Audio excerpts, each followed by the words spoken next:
En este video vamos a razonar lo que ocurre cuando estimulamos un oído para buscar umbrales y aplicamos enmascaramiento en el oído contralateral.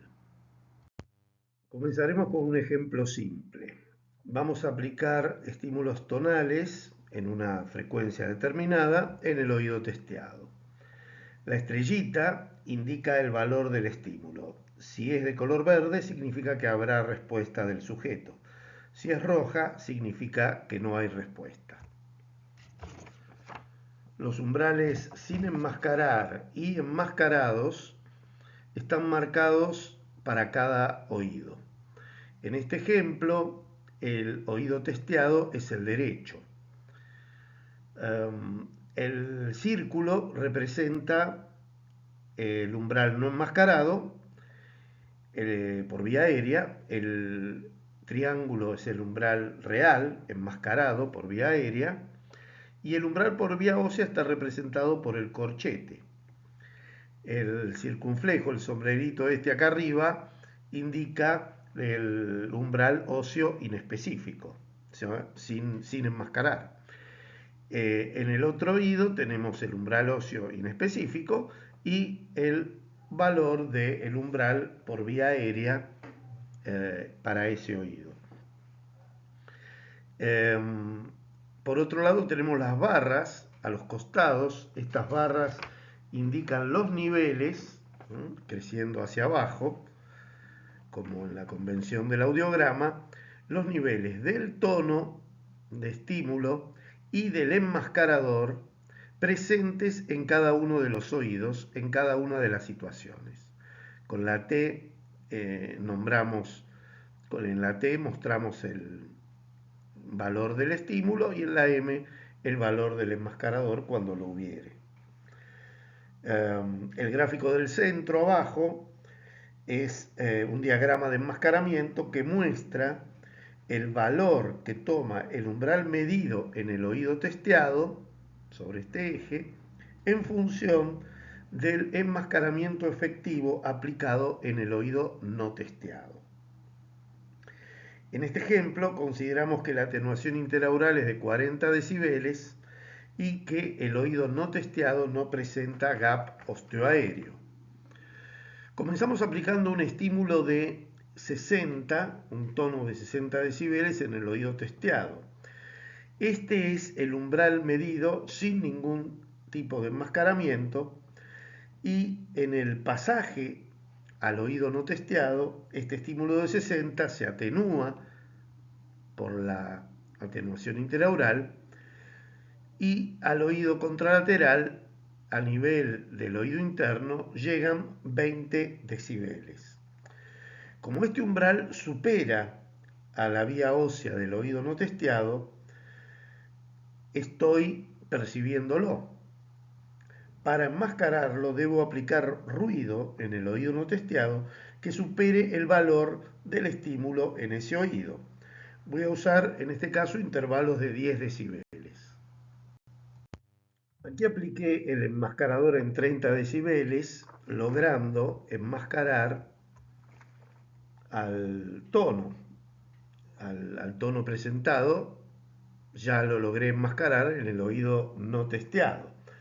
Podemos ver también que del enmascarador pasan al oído testeado por transmisión transcraniana 30 menos la atenuación interaural, quedan menos 10 decibeles en el oído testeado. Para restablecer el umbral debo aumentar el estímulo. Para volver a obtener umbral debo aumentar el estímulo en el oído testeado de 60 a 70. Cuando aumento a 70 decibeles el valor del estímulo, restablezco el umbral. Si incremento nuevamente el enmascarador, otra vez es inaudible el estímulo, otra vez resulta inaudible. Y observemos que aumentando el enmascarador en el oído no testeado, aumenta el umbral medido. Esa es la prueba de que estamos percibiendo con el oído no testeado. Nos encontramos todavía en la zona de subenmascaramiento. Todavía el ruido de enmascaramiento que pasa del oído no testeado al oído testeado es muy bajo en comparación con el umbral real por vía ósea en este oído. Para volver a restablecer el umbral debemos aumentar el estímulo a 80 decibeles. Nuevamente, al incrementar el estímulo a 80, vemos que logramos la audibilidad del mismo, porque equipara justo el nivel de enmascaramiento efectivo. O sea que hemos logrado restablecer el umbral. Otra vez volvemos a incrementar el valor del enmascaramiento, el estímulo deja de ser audible y la alternativa que tenemos para volver a restaurar el umbral, a obtener audibilidad, es nuevamente aumentando el estímulo, en este caso de 80 a 90 decibeles. Aquí hemos llegado al umbral real en el oído testeado. Vamos a aumentar a partir de aquí el valor del enmascarador a ver qué sucede. Efectivamente, estamos enmascarando al oído no testeado, pero el sujeto responde y detecta el tono en el oído testeado a valor del umbral. El enmascarador que cruzó del oído no testeado al oído testeado alcanza un valor de 20 decibeles y todavía es muy bajo para repercutir en el oído testeado. Si vuelvo a aumentar, en este caso a 70 decibeles, el enmascarador, el umbral medido no se modifica, porque es el oído testeado el que está respondiendo y el oído no testeado, por supuesto, está enmascarado. Al oído testeado se han cruzado del enmascarador 70 menos 40, 30 decibeles. Esto todavía no produce ningún efecto porque está lejos del umbral por vía ósea del oído testeado. Efectivamente nos encontramos en esta zona plana, en esta meseta o plató, y aquí logramos enmascarar efectivamente y sobradamente al oído no testeado, y el que responde es el oído testeado.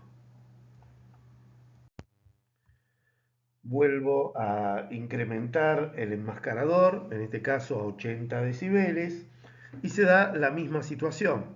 Sigue respondiendo el oído testeado, sigo en la zona de plató, y de lo que cruza del enmascarador al oído testeado, todavía no alcancé el umbral de vía ósea real del oído testeado. Por lo tanto, no repercute en ese oído el enmascaramiento aplicado.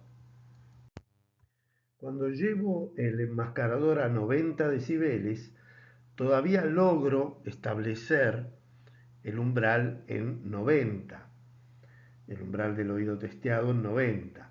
Pero observemos que lo que cruza del enmascarador desde el oído no testeado al oído testeado ya es igual al umbral por vía ósea del oído testeado. El tono aplicado a ese oído menos la componente conductiva justo iguala el nivel del enmascarador presente en el oído no testeado. A partir de aquí entramos en la zona de sobreenmascaramiento y el oído testeado continúa siendo el que recibe. El oído no testeado está holgadamente enmascarado, pero el enmascaramiento aplicado repercute sobre el oído testeado.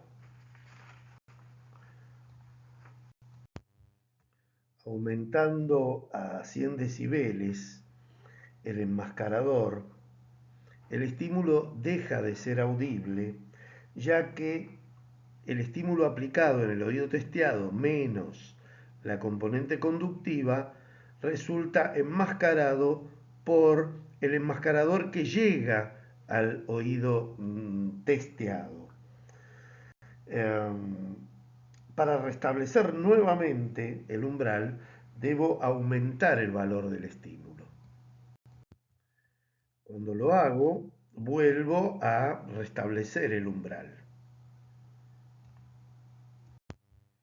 Y si vuelvo a aumentar, en este caso a 110, nuevamente el estímulo se hace inaudible porque el estímulo aplicado menos la componente conductiva son superados por el nivel de enmascaramiento que llega por transmisión transcraneana.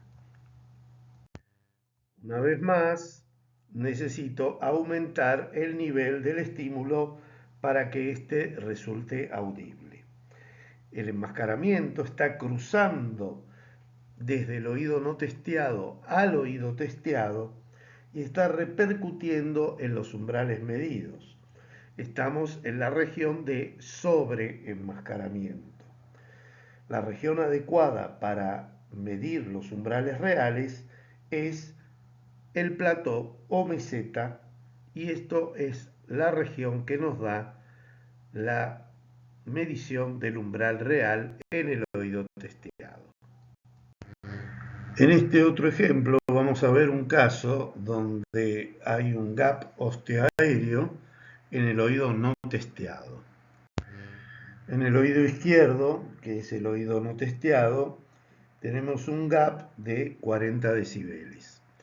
Esto lo mostramos en el gráfico de esta forma. Este es el nivel aplicado de enmascaramiento menos los 40 decibeles, en este caso de gap osteoaéreo. Lo que llega al oído interno es 0 en este caso. Como tenemos una pérdida conductiva en el oído no testeado, vamos a ver que el nivel del enmascarador a utilizar debe ser mayor que en el caso anterior, porque ahora debe compensar la componente conductiva de ese oído no testeado. Y esto, de acuerdo a la fórmula, va a incrementar el valor mínimo efectivo de enmascaramiento. Y por otra parte, además, el oído testeado, que también tiene un buen umbral por vía ósea, porque también tiene un gap, va a hacer que también se reduzca el máximo enmascaramiento aplicable. Entonces esto se va a traducir en un plató más estrecho.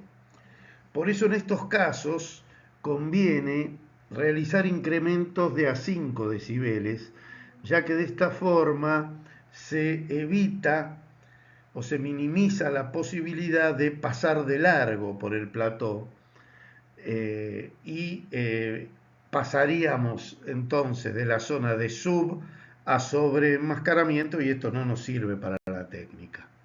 Por eso se recomienda en estos casos ir de a 5 decibeles. Como tenemos una atenuación interaural de 50 decibeles, los 50 aplicados en el oído testeado se atenúan, pero pasan al otro oído con un nivel 0. Como el umbral está en 0, esto va a ser audible. Este nivel de enmascaramiento de 40 no es suficiente y debo incrementarlo a los fines de enmascarar este estímulo. Cuando aumento el nivel de enmascaramiento a 50, ahí sí efectivamente logro enmascarar el tono que llega al oído no testeado. Entonces debo volver a incrementar el estímulo en el oído testeado. Bueno, en este caso todavía estoy usando incrementos de 10, pero ahora al llevar el estímulo a 60, nuevamente veo que el nivel que llega al oído interno, al oído no testeado, es de 10, por efecto de los 50 de la atenuación interaural, con lo cual este estímulo estaría siendo audible porque el enmascarador, teniendo en cuenta el enmascarador de 50 anterior que tenía menos el gap postaéreo, no estaría alcanzando para enmascararlo, con lo cual debo elevar su valor. Ahora sí, voy a elevar de a 5 y acá veo que puedo efectivamente enmascarar el, el estímulo que llega del oído testeado al oído no testeado. Nuevamente se hace inaudible el estímulo. Como siempre, cada vez que el estímulo se hace inaudible, aumento el valor del estímulo. Y cada vez que el estímulo se hace audible, aumento el valor del enmascaramiento. Aumenté el estímulo a 65, también empiezo a incrementar en pasos de a 5. 65 menos 50, el tono que llega al oído no testeado es de 15, así que en este caso estaría percibiendo el estímulo. Entonces debería aumentar el enmascaramiento a ver qué sucede. Cuando aumento el enmascaramiento a 60, 60 menos el gap de 40, tengo 20, estoy efectivamente enmascarando el tono que llega a el oído no testeado. Pero como el estímulo está aplicado ya en el umbral, el sujeto me sigue respondiendo porque lo está percibiendo con el oído testeado, que es nuestro objetivo con el enmascaramiento. Entonces voy a seguir aumentando el valor del enmascaramiento a ver qué sucede. Acá aumento el enmascaramiento 5 decibeles más, me voy a 65 y fíjense que ya estoy en el borde nuevamente, todavía el sujeto percibe el tono y todavía lo está percibiendo con el oído testeado, pero ya estamos en un nivel donde el tono aplicado menos la componente conductiva del oído testeado coincide con el nivel de enmascaramiento que llega producto del enmascaramiento aplicado menos la atenuación interaural. Quiere decir que si yo a partir de aquí siguiera aumentando el enmascaramiento, ya voy a entrar en la zona de sobreenmascaramiento. Por eso en estos casos hay que hacerlo con mucho cuidado y con intervalos más pequeños, de 5 decibeles, con el objeto de poder hacer por lo menos 2 confirmaciones. Este es el fundamento del método Plateau, también llamado meseta o técnica de Hood, que nos sirve para obtener los umbrales enmascarados y que tiene en cuenta, aunque no con las mismas palabras, los criterios de eficacia y no repercusión que algunas veces se han enseñado. Esto lo tiene en cuenta, por supuesto, tiene que ver con el mínimo y el máximo que delimitan ese plató, esa zona de valores de enmascarador para los cuales el umbral en el oído testeado no va a variar a pesar que se varíe dentro de esa zona el valor del enmascarador.